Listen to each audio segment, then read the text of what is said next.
folks, and welcome to the Horror Corner.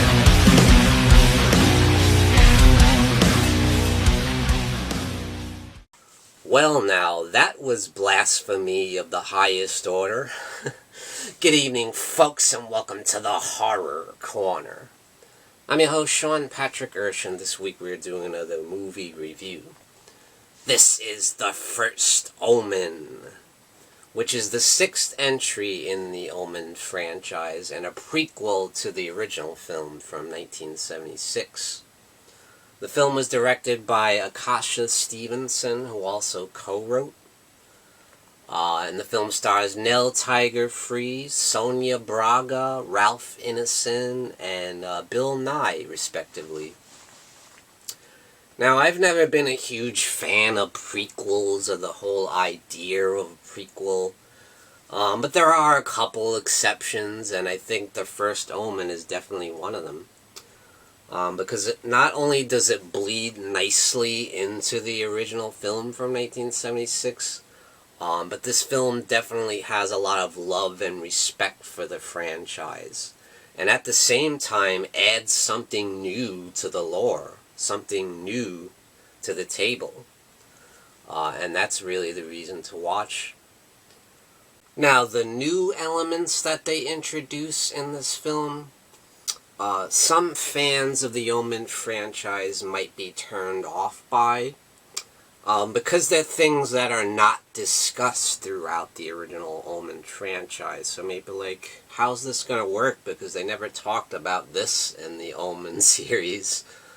But I thought it was interesting, and it does leave open for a possible sequel, so I personally found it intriguing, and if they do have a sequel, I'm on board with it. You know, I think it could be something interesting, and yeah, like I said, it adds something new to the lore of the Omen series. Another thing about the Omen series that I always enjoyed was, it's really well done religious horror.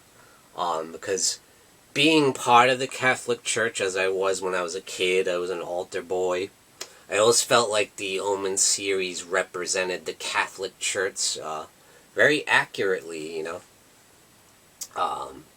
Maybe not as far as the supernatural stuff goes, and this one gets real wild with that aspect. Well, I suppose it depends on what you believe, huh? But it goes in some really dark places, you know.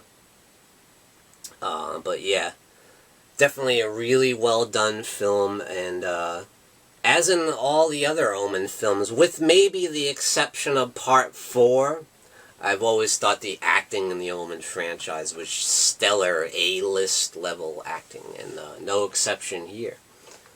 Especially with Nell Tiger, I think she does an amazing job. Especially, she has a lot of physical stuff, especially later on in the film, which, really demanding role.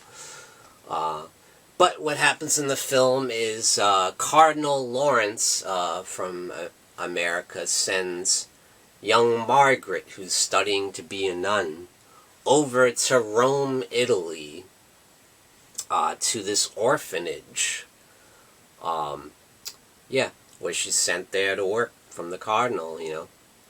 One thing about Margaret is she has a lot of dark visions and horrible nightmares throughout the film, you know. Going back to when she was a child, she's just always had these real dark visions, and it's one of the things, I guess, that brought her to want to become a nun, you know. Maybe to exorcise those demons, you know. So yeah. I love that the film is set in the early 70s, because I love 70s horror, and what a great way for it to lead into the original Omen, which was 1976. And another thing that really connects it to the original film is Father Brennan. The character of Father Brennan from the original Omen is in this film. So he kind of goes and meets up with Margaret to kind of try and warn her about some bad things that are about to happen at the orphanage, just like he did in the original Omen film when he tried to tell Richard Thorne about, the coming of the Antichrist and all that. So yeah, similar here. And it was great to see the return of that character. Even though in the original film it was Patrick Troughton, and here it's a different actor, but I think Ralph Ineson was a great choice. He does a fantastic job. And I will say there is going to be some spoiler talk in this review, so if you guys have not seen The First Omen yet, I suggest you do so before you watch this review, because I find it impossible to talk about this film without saying any of the crucial plot points, So yeah, there are going to be some spoilers in this review. I'm going to try not to go too crazy with it, though, but there is some scenes in this film, I will say, that reminded heavily of Rosemary's Baby. And you'll know exactly what I'm talking about when you see it, but yeah. Very well done, though. So there is one huge, massive twist in this film, and that is involving the Catholic Church and the Antichrist. So, what the character of Father Brennan is trying to explain to young Margaret is that bad things are going to happen at the orphanage because of this young girl who Margaret has bonded with at the orphanage by the name of Carlita. This young teenage girl who's very troubled, and she has the same kind of dark visions that Margaret does, and so that's kind of why they connect. So Margaret tries to help her work these things out, but apparently there's a lot more to it than that. And one thing about these nuns, they're very, very strict, and they have a very kind of insane way of using their discipline. They strap these women to to these gurneys and leave them in a room by themselves, strapped to these gurneys. And the odd thing is that rather than sending women to a hospital when they're pregnant, is they choose to have the women conceive babies there, which is kind of odd, for an orphanage to do. But yeah, very, very strange. And that's kind of where this film goes. I'll say one thing about this film is got a great slow burn kind of build-up. And you don't see that too often today.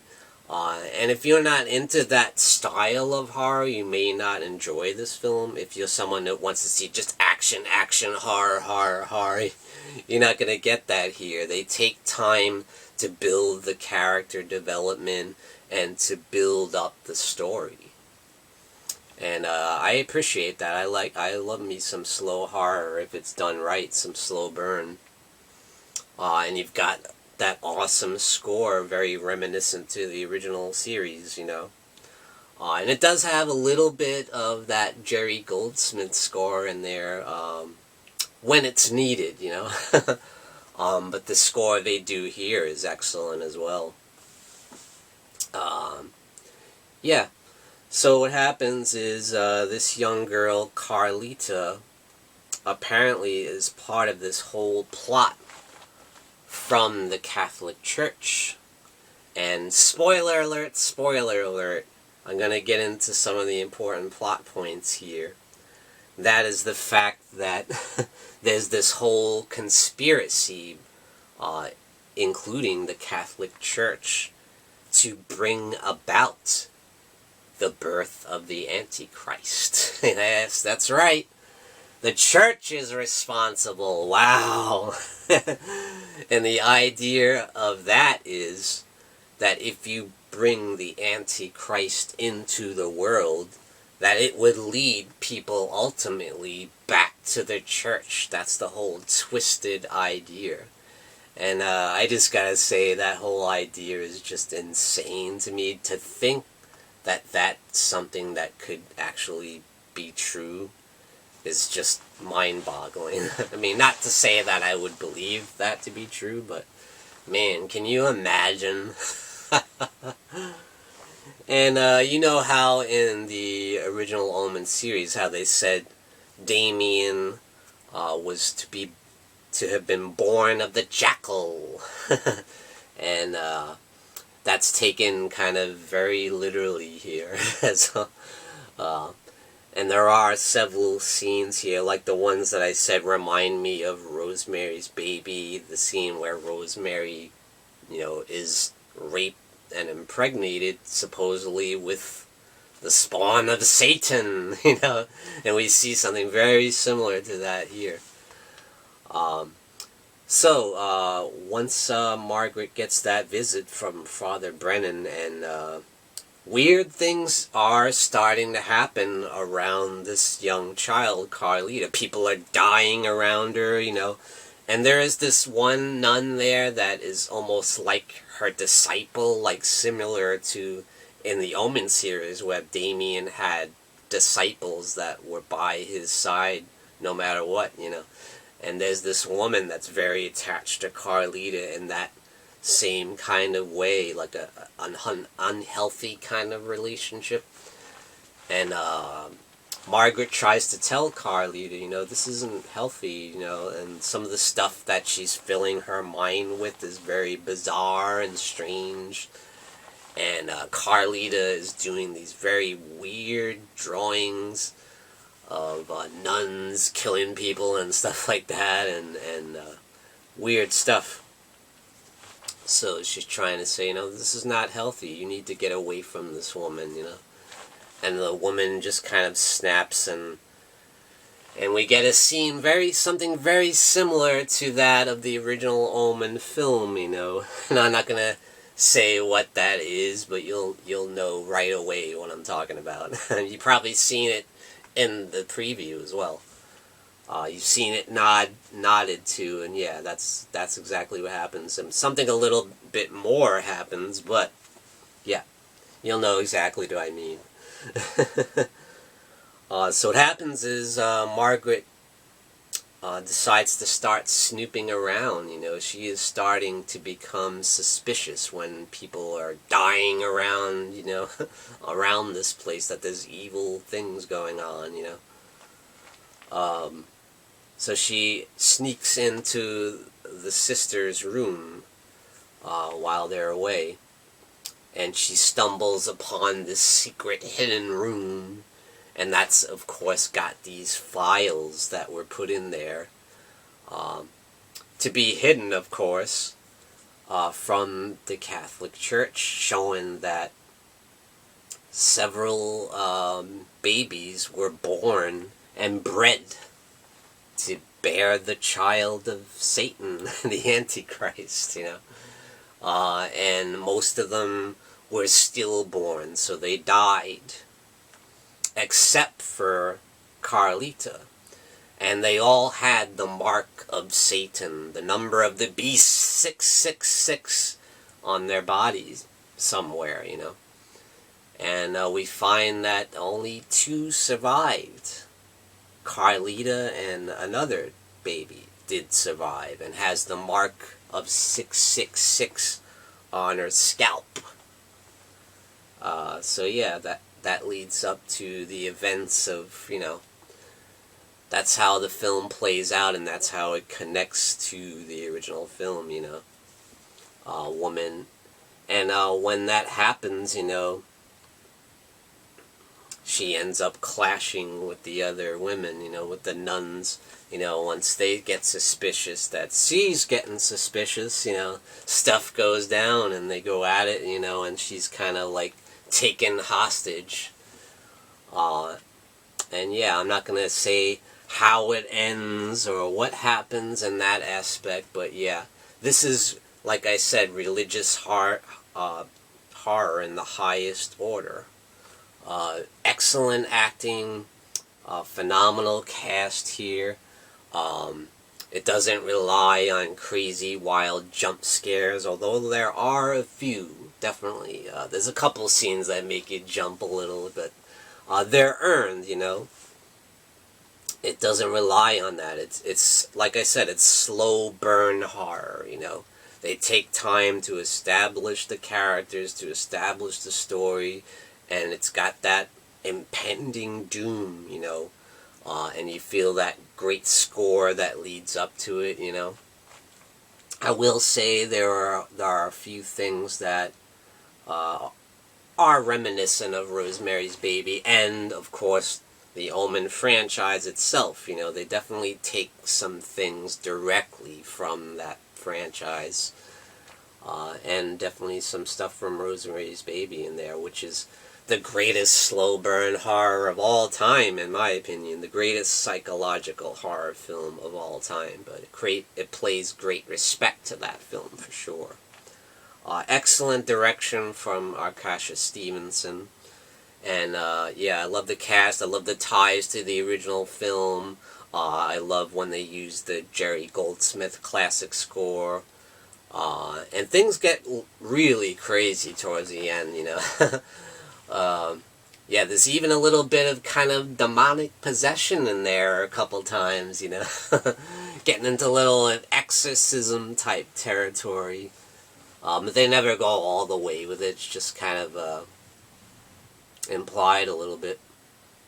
But yeah, I don't want to give away too many spoilers, but I wanted to talk about kind of the main plot points.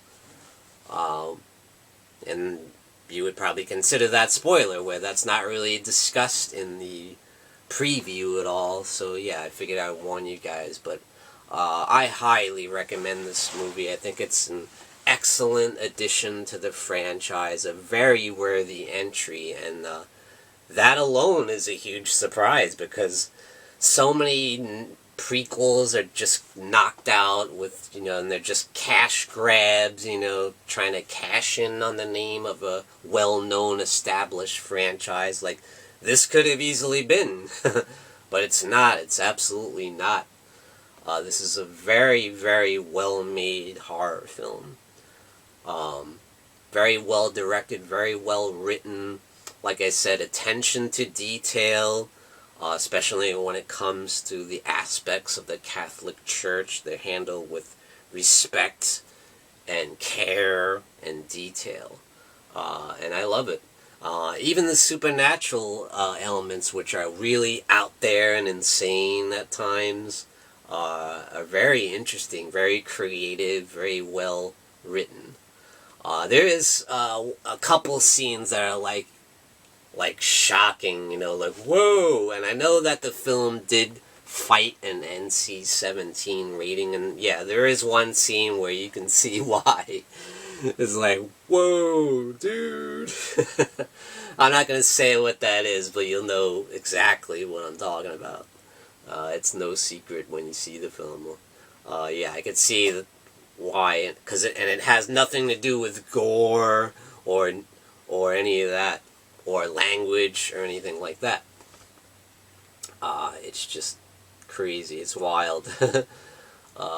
And there's some great effects in this film too. Some good practical effects, and there is some CGI in there too. I'm not gonna lie, but all really well done and look great. You know, there's no cheesy CGI here or cheesy effects. It's very well done. It's A+ stuff, and I consider this to be an A+ horror film.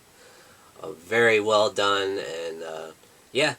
I'm very, very pleased with the film, so definitely go check out The First Omen, directed by Arkasha Stevenson, released in 2024, and thank you for joining me, Sean Patrick Erschen, in the Horror Corner, and I do give The First Omen 2 devil horns way up, and thank you for joining me, Sean Patrick Erschen. Tune in and stay scared.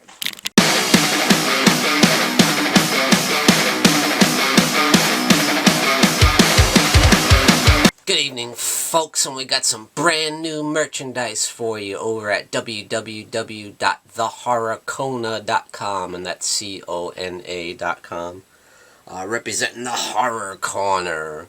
Great new design. We got the Morbid Hour live stream there. You got the Horror Hangout live stream there. And you got my nemesis, the Dark Fate. So grab your t-shirt over at www.thehorrorkona.com. And we also got this beautiful new mug. Look at that. Very, very cool. Thought that came out really nice. So grab your merchandise today over at www.thehorrorkona.com. Folks, don't forget to grab your Sean Patrick Erschen gear and represent the Horror Corner. Also, check out these awesome mugs we have. Perfect for your coffee. And definitely check out the Horror Hangout live stream t-shirt and represent the legacy of the Horror Hangout. Check out the link in the description below this video.